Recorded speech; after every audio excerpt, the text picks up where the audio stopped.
ஓம் சாந்தி. நாம்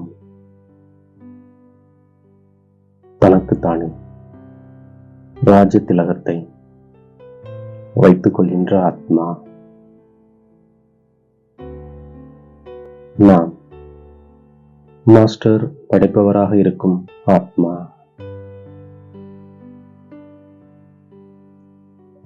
நமக்கு நாமே ராஜ திலகத்தை விடுவதற்கான தகுதி மிக்கவராக நாம் இப்போது ஆகின்றோம். எந்த அளவு படிப்பை படித்து ஸ்ரீமத் படி நடக்கின்றோமோ அந்த அளவு ராஜ திலகம் நமக்கு கிடைத்து விடுகின்றது. நாம் ஆத்மாக்கள். நாம் பெரிய தந்தையிடம் இருந்து சிறிய தந்தையின் மூலம் ஆஸ்தி எடுத்துக்கொண்டிருக்கின்றோம். இந்த நினைவானது நம்மை ராவண தன்மையின் நினைவை மறந்து விடுகின்றோம். நாம் ஒரு தந்தையின் குழந்தைகள் என்ற நினைவு வருவதால் ராவணத்தன்மையின் நினைவு நீங்கிவிடுகின்றது. இது தூய்மையாக இருப்பதற்கான மிக நல்ல யுக்தியாகும். இப்போது ஆத்மாவுக்கு தந்தையிடமிருந்து சொர்க்கத்தின் ஆஸ்தி, உலகின் ராஜ்ய திலகம் தேவைப்படுகின்றது. நாம் சூரிய வம்ச சந்திர வம்சத்து மகாராஜா மகாராணி ஆவதற்காக படிக்கின்றோம். படிப்பது என்பது நமக்கு நாமே ராஜ திலகம் இடுவதாகும்.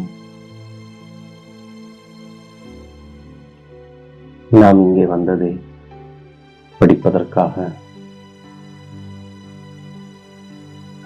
நாம் நமக்காக ஒவ்வொரு முயற்சியையும் செய்கின்றோம். நாம் நல்ல குழந்தைகளாக ஆகி காட்டுவோம் என்று தந்தையிடம் சொல்கின்றோம். நாம் எப்படி நடக்கிறோம் என்று நம்முடைய நடத்தையை பார்த்தபடி இருக்கின்றோம். அப்பா, நாங்கள் உங்களுடைய பெயரை விளங்கச் செய்வோம். நாங்கள் உங்களுடைய உதவியாளராக ஆகி பாரதத்தின் மீது எங்களது ராஜ்யத்தை நடத்துவோம். நம்முடைய தந்தை ஞானக்கடல், சுகக்கடலாக இருக்கின்றார். தந்தை மறுபிறவிகள் அற்றவர். இது எல்லைக்கப்பாற்பட்ட நாடகமாகும். இப்போது நாம் எல்லைக்கப்பாற்பட்ட தந்தையை சந்திப்பதற்காக வந்திருக்கின்றோம். தந்தையிடம் ராஜ திலகத்தை ஸ்ரீமத் படி அடைவதற்காக வந்திருக்கின்றோம். தந்தைக்கு அனைத்து குழந்தைகளின் மீது இரக்கம் ஏற்படுகின்றது. தந்தையுடைய நடிப்பும் நாடகத்தில் இருக்கின்றது. நாம் நமக்கு பெரிய திலகத்தை எப்படி வைப்பது, நாம் சுயராஜ்யத்தை எப்படி பிராப்தியாக அடைய முடியும் என்பதற்கான வழியை தந்தை காட்டுகின்றார். ஞானக்கடல் தந்தை நமக்கு முழு சிருஷ்டியும் ஞானத்தை கூறிக்கொண்டிருக்கின்றார். நாம் இப்போது ராஜயோகம் கற்றுக்கொள்கின்றோம். தந்தையுடைய ஞானமே சத்கதிக்கானதாகும். சத்கதி வழங்கும் வல்லல் ஒருவர்தான். இப்போது தந்தையின் மூலம் நாம் உண்மையான விஷயங்களை கேட்டுக்கொண்டிருக்கின்றோம். இப்போது தந்தை நமக்கு படிப்பிக்க வந்திருப்பதால் அவருடைய ஸ்ரீமத் படி நடக்கின்றோம். நாம் இங்கு வந்ததே சொர்க்கத்தின் இளவரசன் இளவரசியாக ஆவதற்காக. நமக்கு லட்சியமும் குறிக்கோளும் இருக்கின்றது. ஆகவே நமக்கு உள்ளுக்குள் மிகவும் குஷி ஏற்படுகின்றது. நாம் தந்தையிடமிருந்து ஒவ்வொரு கல்பமும் ஆஸ்தியை எடுக்கின்றோம்.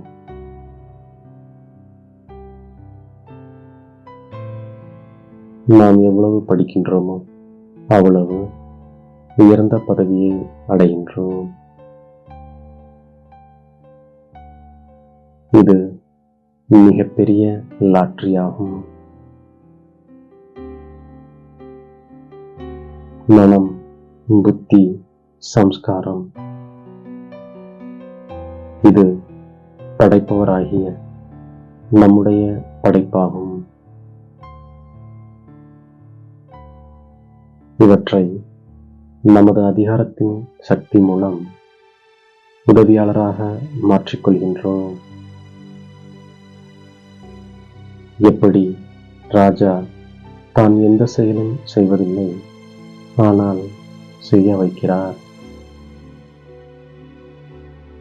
அதுபோல ஆத்மாவும் செய்ய வைக்கக்கூடியதாகும். செயல்படுத்துவது இந்த 3 விசேஷ சக்திகளாகும்.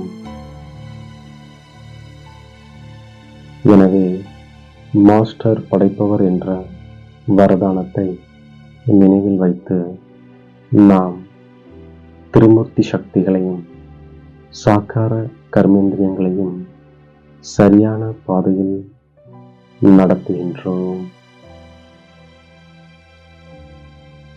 நமக்கு நாமே ராஜதிலகத்தை வைத்துக் கொள்வதற்காக நாம் தகுதி மிக்கவராக ஆகின்றோம்.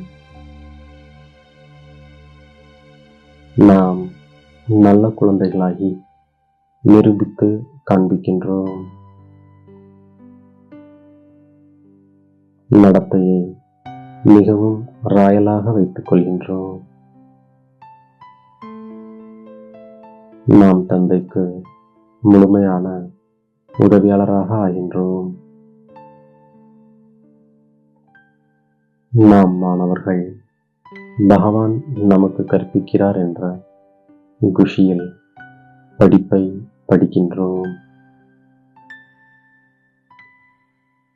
ஒருபோதும் முயற்சியில் மனச்சோர்வு அடையாமல் பார்த்துக் கொள்கின்றோம். தூய்மைதான் அஸ்திவாரமாக இருக்கின்றது.